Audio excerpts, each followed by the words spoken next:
सर्वानंद जी की माताजी श्रीमती शारदा एक बहुत अच्छी आत्मा थी। ब्राह्मण कुल में जन्म था। उनको एक बहुत भयंकर बीमारी थी। सारे शरीर में एक बहुत ही बेचैनी सी रहती थी, भुगत रही थी। बहुत से ऋषियों, महर्षियों, संतों, पामिष्टों के पास, जन्मपत्री बनाने वालों से भी सारा कुछ उन्हें दिखा कर लिया था। अपने बेटे से भी सारे जंतर मंत्र करवा लिए थे। सभी ने ये कहा था कि माताजी, आपके प्रारब्ध का कष्ट है, ये आपको भोगना ही पड़ेगा, इसका कोई विकल्प नहीं है। उदाहरण देते थे जैसे भगवान श्री राम ने बाली को मारा था, उसका भी बदला देना पड़ा, भगवान ने भी अपना दंड भोगना पड़ा। ये कर्म का दंड तो माता भोगना ही पड़ेगा। सभी ये कह करके और अपनी वाणी को विराम दे देते थे। अब शारदा ने भी ये सोच लिया था कि देखो भी 10 वर्ष का जीवन है या 5 वर्ष शेष है, ये ऐसे भोगना ही पड़ेगा। परमात्मा अपने बच्चों को काल के जाल से निकालने के ना जाने क्या क्या तरीके अपनाते हैं। शारदा जी की एक सहेली परमेश्वर कबीर साहब की शिष्या हो गई और उस बहन को बहुत कष्ट था और साथ में घर में नुकसान भी बहुत था, कर्जा भी बहुत हो गया था, बच्चे भी बीमार रहते थे, स्वयं भी तकलीफ में रहती थी। उस बहन ने परमेश्वर का उपदेश लिया। उपदेश लेते ही वह स्वस्थ होगी, घर में भी हर चीज की बरकत शुरू होगी, गदगद होगी। जहां जावे उसी के सामने कबीर परमात्मा की महिमा गाने लगी। वो सहेली एक दिन शारदा के पास, भक्तमती शारदा जी के पास पहुंच गई। कुशल मंगल पूछा। कुशल मंगल पूछने के बाद के समय शारदा ने कहा, बहन के कुशल बताऊं और के अकुशल बताऊं, मेरा तो जीवन व्यर्थ हो गया, बहुत परेशान रहती हूं, बहुत दुखी हूं। मेरे जैसा दुखी आज इस संसार में प्राणी नहीं है, जिसका शरीर ही ठीक नहीं है। उस बहन ने कहा कि बहन, मैं आपसे एक अर्ज करती हूं, आप हमारे गुरुदेव से उपदेश ले लो, दीक्षा ले लो, आपका ये रोग नहीं रहेगा। अगर सच्चे दिल से तू मालिक को चाहेगी तो, बजेगी जैसे उनके नियम रहेगी तो आप बीमार नहीं रहोगी, आपका कष्ट दूर हो जाएगा। शारदा जी ने कहा कि मैंने कोई संत नहीं छोड़ा, कोई ऋषि नहीं छोड़ा, कोई वैद्य नहीं छोड़ा, सब जगह इलाज करवा चुकी हूं, बहन मेरा कष्ट निवारण नहीं हो सकता। उस बहन ने जो परमात्मा से उपदेश प्राप्त कर रखा था वो कहने लगी, मेरी बात मान ले, मैं सही कहती हूं, मेरी सतीथि भी यही थी, मैंने भी सब जगह जंतर मंतर करवा लिए थे, न तो घर में बरकत हुई थी और न ही मेरे शरीर में मेरे बच्चे ठीक रहे थे।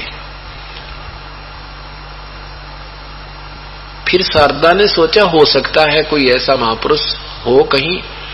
शारदा जी ने कहा कि फिर कौन है वो महापुरुष, कहाँ रहते हैं? कि अपने नगर में, काशी बनारस में ही रहते हैं।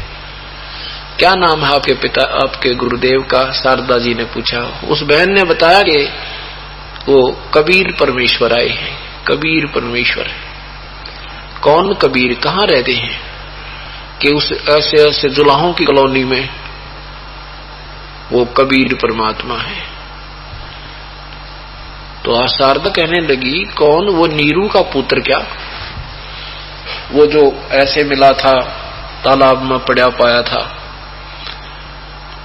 अब वो बहन कहने लगी कि बहन ये तो बाद में बताऊंगी मैं, जब तू नाम ले लेगी ना फिर बताऊंगी, फिर पूछूंगी तेरे तो वो कौन कित पड़ा पाया था, क्या चीज है, वो जुलाहा है या भगवान है, पर मेरी अर्ज है आप एक नाम ले लो। तो बस इतना ही कहूंगी मैं। न्यू बोलिए, तेरी अक्ल मारी गई क्या? तेरा दिमाग कौन से कहाँ घूम रहा है? मैं ब्राह्मण, हम ब्राह्मण, वो एक नीच जाति का जुलाहा है, पागल कहीं की। हमने मैं ना दूं उसका नाम कर देगी, और मेरे तक कहना भी नहीं आगे। आज के बाद मरण लग रही, बुढ़िया भुगतन लग रही, और वो जाति की मरोड़ी न्यो की न्यो। है तेरा गजब भैया। काल ने हमारा ऐसे फुद्दू खींच रखा है, ऐसे मूर्ख बना रखा है हमारे को। आज मान लीजिए हम ब्राह्मण हैं, कल जन्म हो जा किसी मुसलमान के घर पे या दूसरी जाति में भी तो हो सकते हैं। तो ये हमारे को ज्ञान किसी ने दिया नहीं, इस तरह कोई समझा नहीं पाया था कि हम ये बीच की दीवार ना बनाते, पर ये ढह जाएगी, धीरे धीरे खत्म हो जाएगी, ज्ञान होता जाएगा, आप पे खत्म हो जाएगी। तो बहन उठकर चलेगी कि इसकी शारदा की दबदी कति उल्टी हो रही है। परमात्मा अपने बच्चे ने छोड़ा को ना किसी प्रकार भी उसने कोई भी कारण क्यों ना बनाना पड़े, अपनी आत्मा को चरणों में लेकर ही मान्या करता है कि देख विनाश काले विपरीता बुद्धि नहीं मान रही है। देख कितनी अच्छी थी, मेरी हर बात को माना करती थी, आज सटील होगी, मरोड़ी खागी, ढंग से बात भी नहीं कर रही है। देख कितने माड़े बाग इसके, वो अभी उठ के आ गई। अब परमात्मा नहीं छोड़ता, वो नहीं छोड़ेगा अपनी प्यारी आत्मा। काल वैसे कितने मीठी गोली दे रखा है, एक समय आएगा ये सब समझ जाएंगे। रिश्तेदार ब्राह्मण था शारदा जी का, वो उसका वहां जाना हो गया, 2-3 वर्ष के बाद गया वो। और शारदा उससे बहुत परिचित थी कि वो बहुत दुखी था, उसके परिवार में बहुत हानि होती थी, बालक भी बीमार थे, पत्नी तो मृत्यु के निकट थी उसकी। और ये भी पता था कि अब उसको बहुत सुख हो गया है, पैसे भी उसके पास हैं, गुजारा ठीक हो रहा है, इस बात का भी उसको संदेशा था। वो ही पहुंच गया वहां पर और कुशल मंगल पूछा। शारदा ने अपना दुख बताया तो उनके रिलेटिव ने कहा, शारदा आपने मेरा जीवन देखा क्या हाथी, मुझे रिश्तेदार देखकर भी प्रसन्न नहीं थे, इतना टोटा था, इतना दारिद्र था मैं, और आज मैं बहुत सुखी हो गया, मेरे बच्चे भी सुखी हैं, मेरी पत्नी भी स्वस्थ होगी। और मैंने ऐसा सोच लिया था एक बार तो कि इस जीवन से अच्छा तो मृत्यु ही मिल जाए तो ही अच्छा है। आप हमारे गुरुदेव से उपदेश ले लो। अब शारदा ने सोचा ये ब्राह्मण है और इसने तो कोई खास ही कोई ब्राह्मण से ही नाम दे रखा होगा। उससे पूछा कि आप ठीक है, मैं आपको खूब जानती हूँ, आपकी स्थिति से भी परिचित हूँ, मुझे सब संदेशे मिलते रहते थे कि आज आपकी बहुत मौज हो रही है। कौन है आपके गुरुदेव? उस रिश्तेदार ने कहा कि वो कबीर परमात्मा, कबीर देव, कबीर भगवान, उनको संत कहूं या राम कहूं, शारदा के कौन से शब्द से उस परमात्मा की महिमा गाऊं? अब शारदा कहती है कि तू ब्राह्मण हो गए, तेरी अक्ल भी क्यों कर मारी गई, तू भी वहां कहां फंस गया जाके, तने शर्म नहीं आई? क्या समाज तुझे कह रहा होगा, मुझे नहीं पता था, तो इतना गिर गया कि दानक से का शेष हो गया। हम तो जगत के गुरु हैं, ब्राह्मण है। वो भक्त बोला, शारदा ये बनावटी बातें ठीक नहीं तेरी। मेरी वो सती थी, तुझे याद है कि मैं रिश्तेदार के जाता था, रिश्तेदार के माथे पर 3 तोड़ी गिर जाती थी। वो सोचता था कि आ गया 10 रुपए मांगने आया होगा, और मैं भी जान जाता था कि इसका चेहरा बदल गया मेरे दर्शन होते ही। शारदा, इस समाज ने, इस ब्राह्मण जाति और कुल के लोगों ने मुझे क्या दिया था? 10 रुपए कोई देता था, उसका ब्याज लेता था, और आज मेरे पास मेरे बच्चे स्वस्थ, मेरी पत्नी की जीवन प्राप्त हो गया। मैं भी बहुत परेशान रहता था, मानसिक टेंशन मुझे रहती थी इस कर्जे के कारण।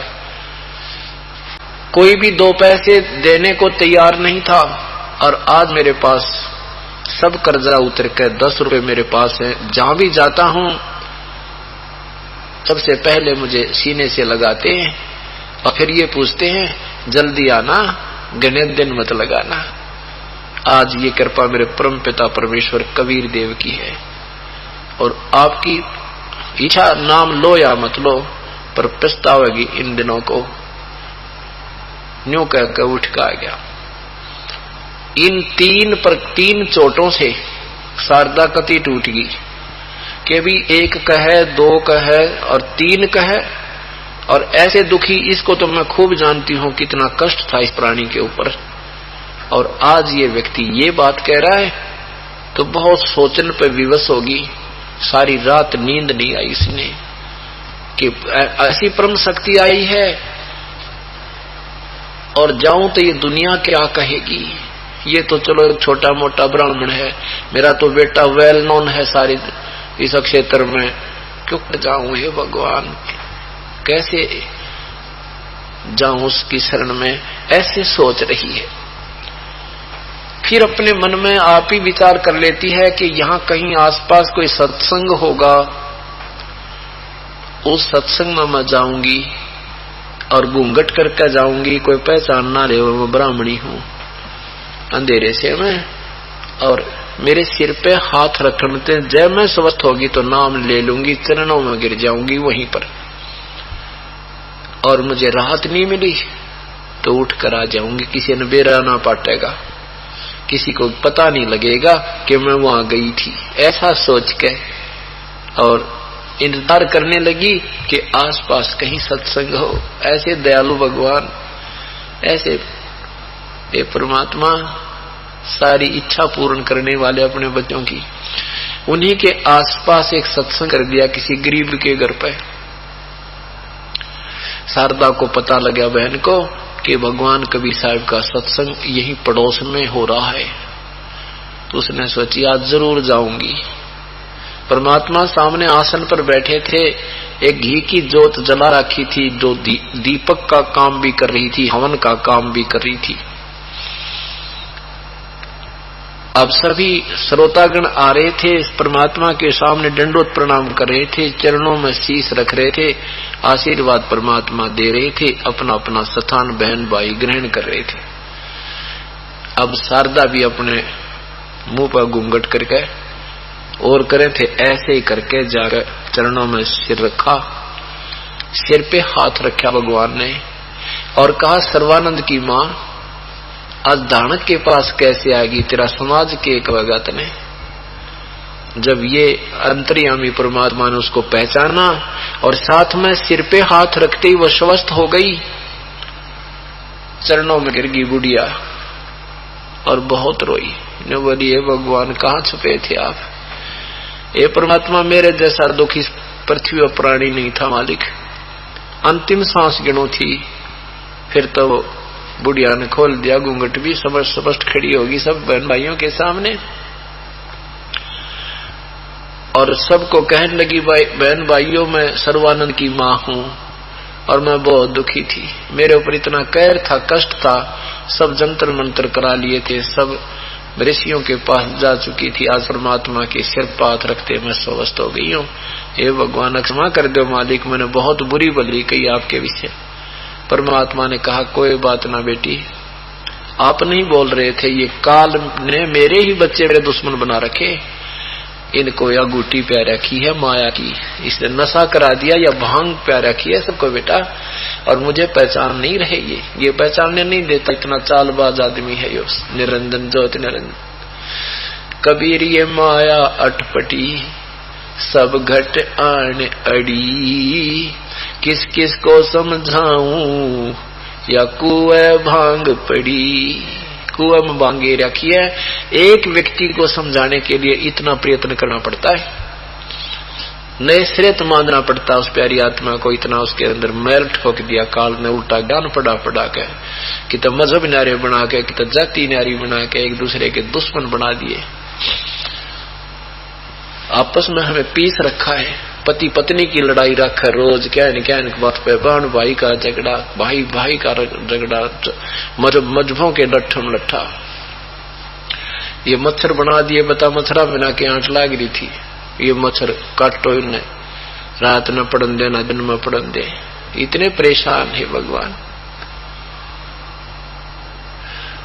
फिर सत्संग सुना, परमात्मा ने पूरी सृष्टि रचना जचा कर सुनाई, शारदा की कति सारे पर्दे खुल गए, उपदेश ले लिया, सब कति स्वस्थ होगी। और हर एक ब्राह्मण के पास जावर समझावर नाम ले लो, बल्कि उस शारदा को धिक्कारन लगे, तेने शर्म नहीं आई, तू क्यों बेशर्म होगी, एक दानक से नाम ले लिया, क्या कहेगी दुनिया, तेरा बेटा तो इतना बोलबाला हो रहा है, उसका दुनिया पूज रही है, उस जैसा विद्वान ब्राह्मण नहीं है, और क्या कहेगी दुनिया उसको, तेरी माँ एक जुलाहे का नाम ले लिया।